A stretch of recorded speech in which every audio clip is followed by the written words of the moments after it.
Missa do Galo, Machado de Assis. Nunca pude entender a conversação que tive com uma senhora há muitos anos. Contava eu 17 e ela 30. Era noite de Natal. Havendo ajustado com um vizinho irmos à Missa do Galo, preferi não dormir. Combinei que eu iria acordá-lo à meia-noite. A casa em que eu estava hospedado era do escrivão Menezes, que fora casado em primeiras núpcias com uma de minhas primas. A segunda mulher, Conceição, e a mãe desta acolheram-me bem quando vim de Mangaratiba para o Rio de Janeiro meses antes, a estudar preparatórios. Vivia tranquilo naquela casa assobradada da Rua do Senado, com os meus livros, poucas relações, alguns passeios. A família era pequena, o escrivão, a mulher, a sogra e 2 escravas, costumes velhos. Às 10 horas da noite toda a gente estava nos quartos, às 10h30 a casa dormia. Nunca tinha ido ao teatro, e mais de uma vez, ouvindo dizer ao Menezes que ia ao teatro, pedi-lhe que me levasse consigo. Nessas ocasiões a sogra fazia uma careta e as escravas riam à socapa. Ele não respondia, vestia-se, saía e só tornava na manhã seguinte. Mais tarde é que eu soube que o teatro era um eufemismo em ação. Menezes trazia amores com uma senhora, separada do marido, e dormia fora de casa uma vez por semana. Conceição padecera, a princípio, com a existência da comborça, mas enfim, resignara-se, acostumara-se e acabou achando que era muito direito.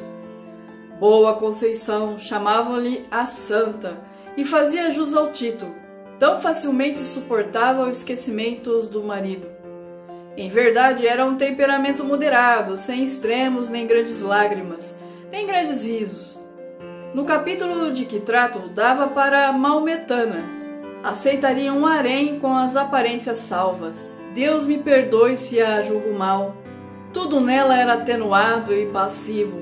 O próprio rosto era mediano, nem bonito, nem feio. Era o que chamamos de uma pessoa simpática. Não dizia mal de ninguém, perdoava tudo, não sabia odiar. Pode ser até que não soubesse amar. Naquela noite de Natal foi o escrivão ao teatro. Era pelos anos de 1861 ou 1862. Eu já devia estar em Mangaratiba, em férias, mas fiquei até o Natal para ver a Missa do Galo na corte. A família recolheu-se à hora de costume. Eu meti-me na sala da frente, vestido e pronto. Dali passaria ao corredor da entrada e sairia sem acordar ninguém. Tinha 3 chaves à porta. Uma estava o escrivão. Eu levaria a outra, a terceira ficava em casa. Mas, senhor Nogueira, que fará você todo esse tempo? Perguntou-me a mãe de Conceição. Leio, dona Inácia, leio. Tinha comigo um romance, Os 3 Mosqueteiros, velha tradução, creio, do Jornal do Comércio. Sentei-me à mesa que havia no centro da sala e à luz de um candeeiro de querosene, enquanto a casa dormia, trepei ainda uma vez ao cavalo magro de D'Artagnan e fui-me às aventuras. Dentro em pouco estava completamente ébrio de Dumas. Os minutos voavam, ao contrário do que costumavam fazer quando são de espera. Ouvi bater 11 horas, mas quase sem dar por elas um acaso. Entretanto, um pequeno rumor que ouvi dentro veio acordar-me da leitura. Eram os passos do corredor que ia da sala de visitas à de jantar. Levantei a cabeça. Logo depois vi assomar à porta da sala o vulto de Conceição. Ainda não foi? Perguntou ela. Não fui. Parece que ainda não é meia-noite. Que paciência! Conceição entrou na sala arrastando as chinelinhas da alcova. Vestia um roupão branco mal apanhado na cintura. Sendo magra, tinha um ar de visão romântica, não disparatada com o meu livro de aventuras. Fechei o livro. Ela foi sentar-se na cadeira que ficava de frente a mim, perto do canapé. Como eu lhe perguntasse se havia acordado sem querer, fazendo barulho, respondeu com presteza. Não, qual? Acordei por acordar. Fitei-a um pouco e duvidei da afirmativa. Os olhos não eram de pessoa que acabasse de dormir, pareciam não ter ainda pegado no sono.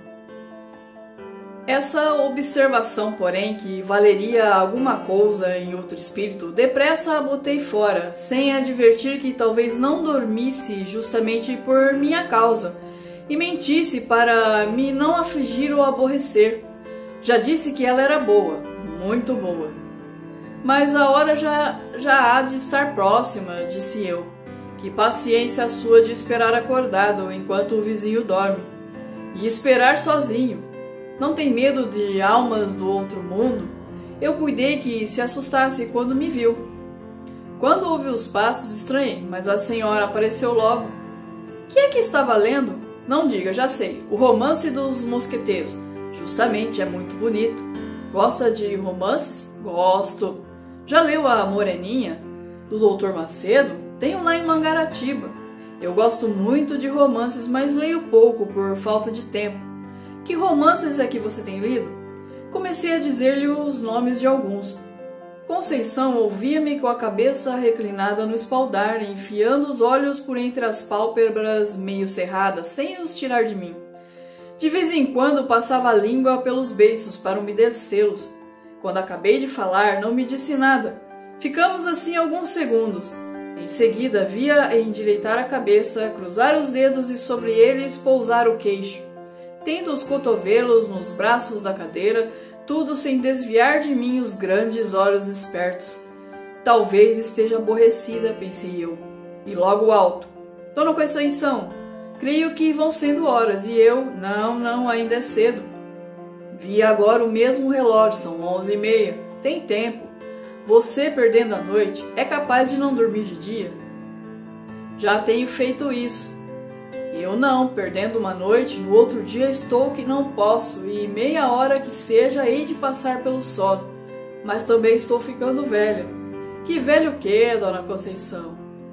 Tal foi o calor de minha palavra que a fez sorrir. De costume tinha os gestos demorados e as atitudes tranquilas. Agora, porém, ergueu-se rapidamente, passou para o outro lado da sala e deu alguns passos entre a janela da rua e a porta do gabinete do marido.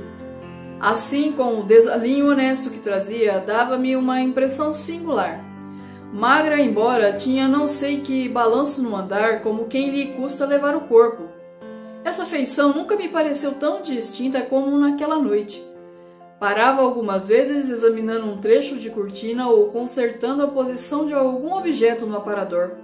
Afinal, deteve-se ante mim com a mesa de permeio. Estreito era o círculo de suas ideias. Tornou ao espanto de me ver esperar acordado. Eu repeti-lhe o que ela sabia, isto é, que nunca ouvira a missa do galo na corte e não queria perdê-la. É a mesma missa da roça, todas as missas se parecem. Acredito, mas aqui há de haver mais luxo e mais gente também. Olhe, a Semana Santa na corte é mais bonita que na roça. São João não digo, nem Santo Antônio. Pouco a pouco tinha-se reclinado, fincar os cotovelos no mármore da mesa e meter o rosto entre as mãos espalmadas.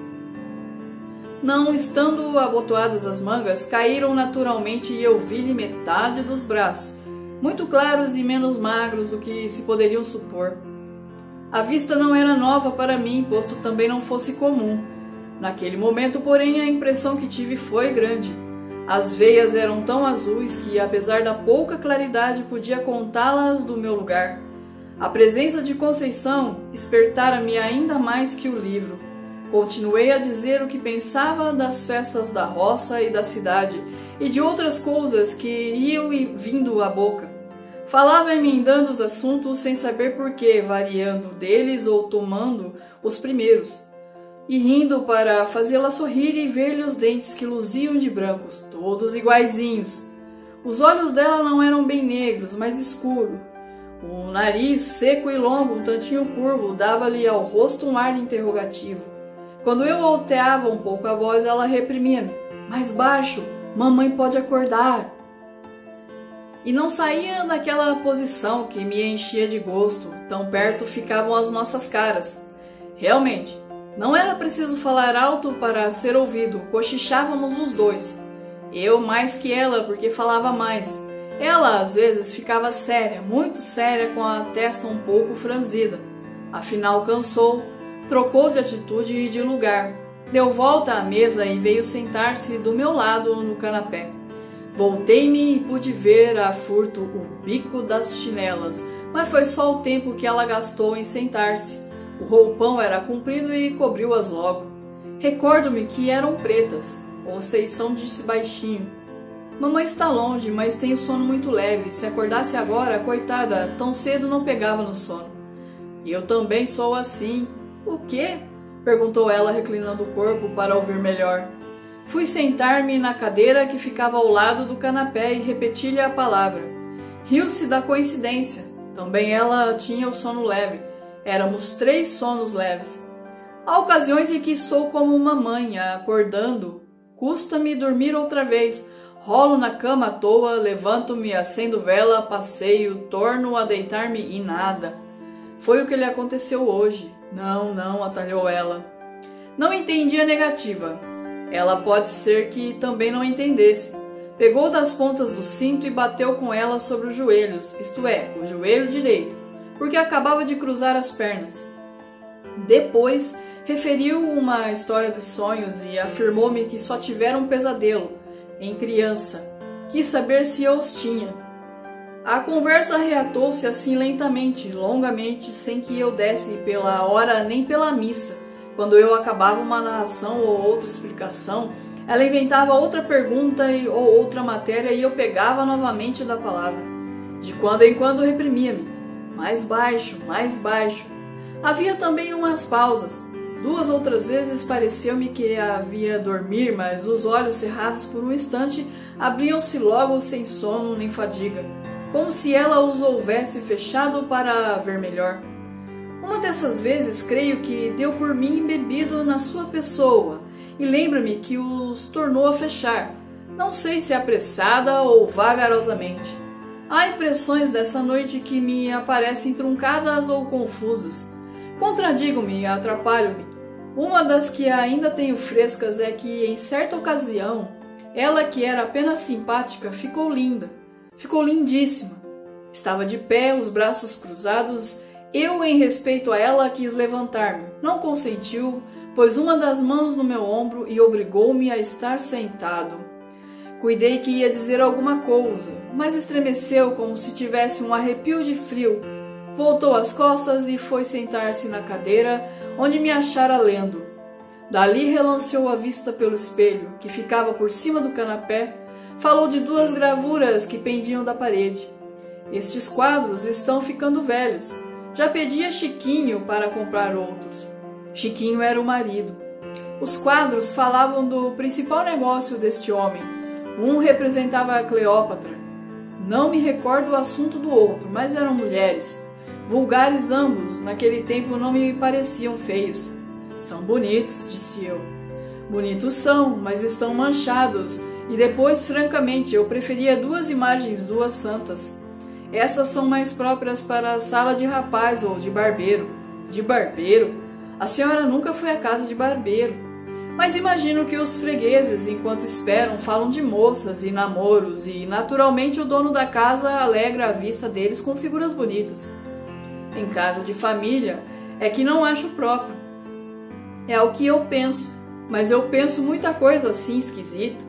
Seja o que for, não gosto dos quadros. Eu tenho uma Nossa Senhora da Conceição, minha madrinha, muito bonita. Mas é de escultura. Não se pode pôr na parede, e nem eu quero. Está no meu oratório.